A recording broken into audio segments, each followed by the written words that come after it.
Welcome in, guys, and as the draft is just a couple, what was it, like 4 or 5 weeks away now, something like that. I'm gonna sit down and I wanted to talk about what is the priority for the Detroit Lions 2025 draft strategy. So I came up with some kind of. I'm gonna talk about really what we've done so far during this offseason. So ultimately, we've signed defensive tackle um, Ray Lopez from Arizona. We did from the Cardinals on the 13th of March. And then we signed cornerback DJ Reed from the Jets. Obviously, Aaron Glenn, former defensive coordinator. We got he went back. He went to the Jets as coach to be their head coach for the next season.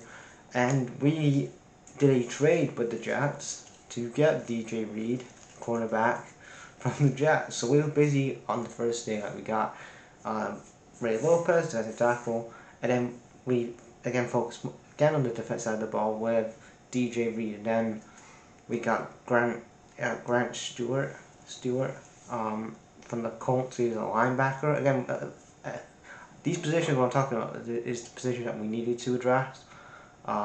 Especially that defensive side of the ball. Because you look at last season, okay, really last season we was 15 and what 2 like 15-2 last season. The first team since the Packers, it's such damn cheeseheads.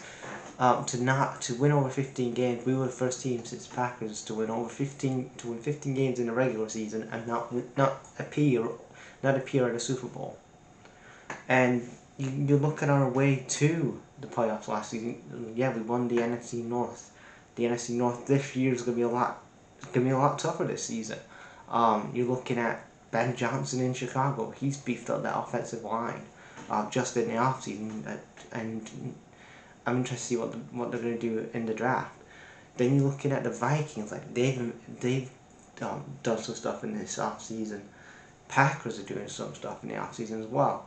And so again, we have to address certain parts of the ball. And look at the games again. Like so, we won the NFC North. We beat the Vikings. We got the #1 seed. We and then we go against a team like the Commanders, and ultimately they just really, you look at Jared Goff, how many turnovers he had. That offensive line was just again wasn't really was kind of mismanaged. The offensive line and the defense. I know people say, oh, the defense, and Aiden Hutchinson was our best. Again, he's our best defensive player. But again, you've got to look at the in-game management of what we did with the Commanders and why the Commanders won that game and almost got to the Super Bowl last season. Um, that side of the ball, again, it's not just last season, but again, this season. Again, the last couple of drafts we have gone for, like Kirby Joseph and Aiden Hutchinson. We got for Brian Branch a number of years ago, like 2023. So again, we've done some good things, and then, but I still think especially when Aiden Hutchinson got that leg injury last season. He was playing before he had the leg injury. He had 7.5 sacks and 45 pressures. Nobody else on that side of the ball was putting up those numbers. They was putting up like 5.5, 5.4, something like that. But they weren't averaging like the numbers Hutchinson was putting up when he was in the team. So it was a huge loss anyway. Big loss. And ultimately we lose to the Commanders. Don't get to Super Bowl and season's over. Whatever. And then in the offseason, we let go of Kevin Seltner at guard. So again, we need to look at a guard. Carlton Davis, who we got from the Bucks, we moved him on.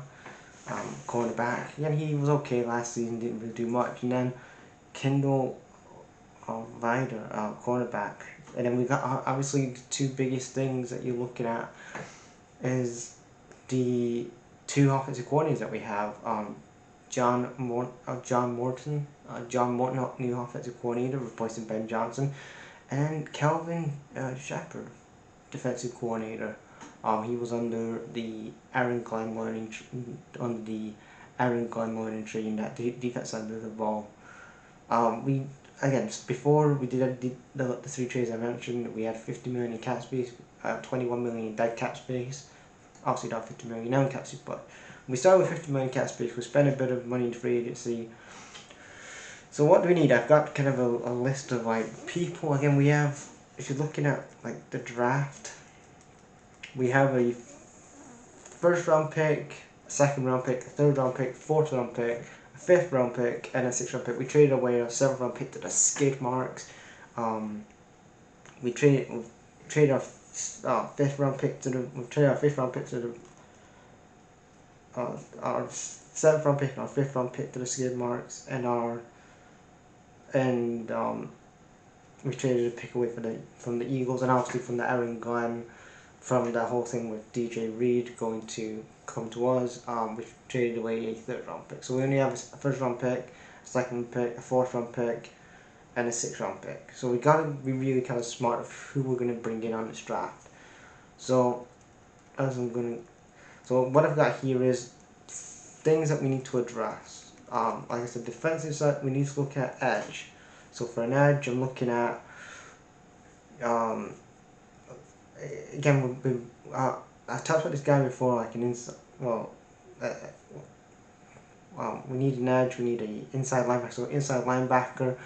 One of the things that I talked about on one of my mock drafts I've done this year is that Tyler Booker, Alabama, or if we don't go for Tyler Booker, we will. That was when I first did one of my mock drafts this a few weeks ago, or a month ago now.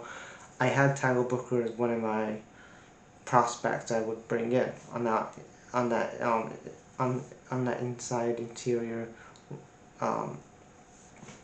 as an inside linebacker. And then James Pierce, I scouted him. Again, he has got some flaws about him, but again, we can coach. I talked about it. I'm not going to go in depth about it here, but if he's on the board, again, pick him up if he's on the board. But again, you look at really the edge rushing class, like you look at Abdul Carter, and there's so many. Again, that edge rushing class is just, Abdul Carter's going to go very quickly. So again, he would have been one of the picks I would have gone for.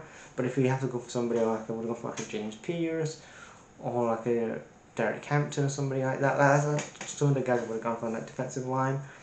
And then we're looking at safety, Malik Starks, safety from Georgia.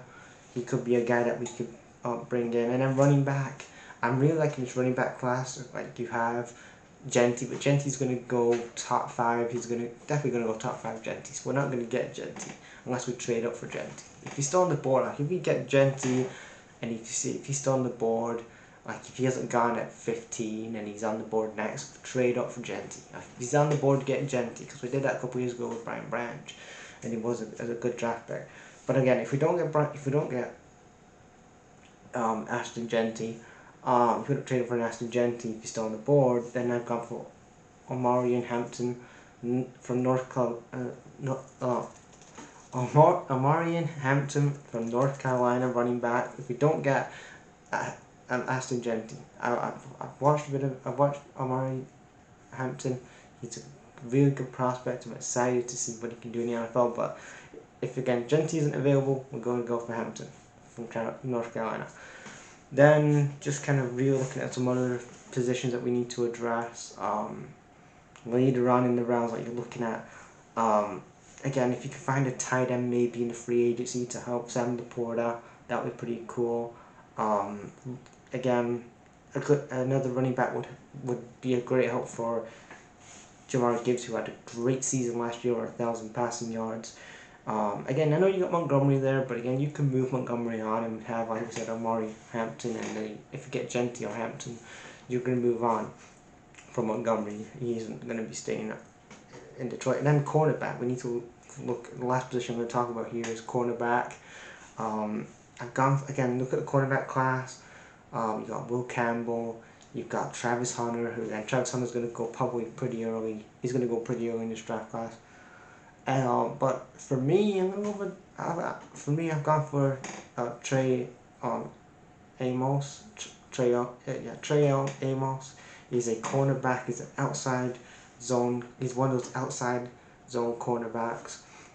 I think he'd be a great fit for us in our team from Ole Miss. So yeah, that's who I would go for on that outside zone cornerback. I would go for a trade almost from Ole Miss.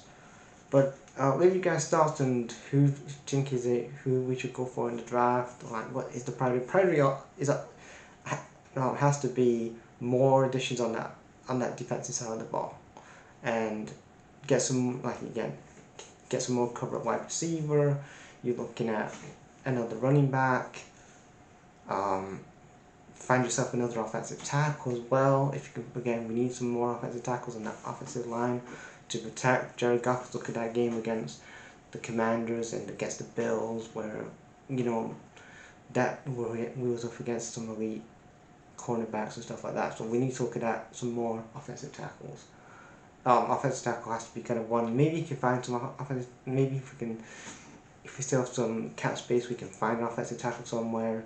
But yeah, and then cover it tight end for like a Sam Laporta would be great as well. But overall, and get a kicker down. Yeah, kickers actually, kickers are a thing. Give the kickers. We need, see if there's like a free agent kicker somewhere. Get him. Quarterback. Again, we're not going to be for quarterback. We give Jared Goff a 3-year deal last offseason. So, and then you got Hendon Hooker, who again hasn't been proven in the NFL. But yeah, if we can find somebody that can, again, we'll think about quarterback, and that'd be like another day. But ultimately, leave you guys thoughts on what you guys think of it. What do you guys think of the video? Leave your guys in the comments.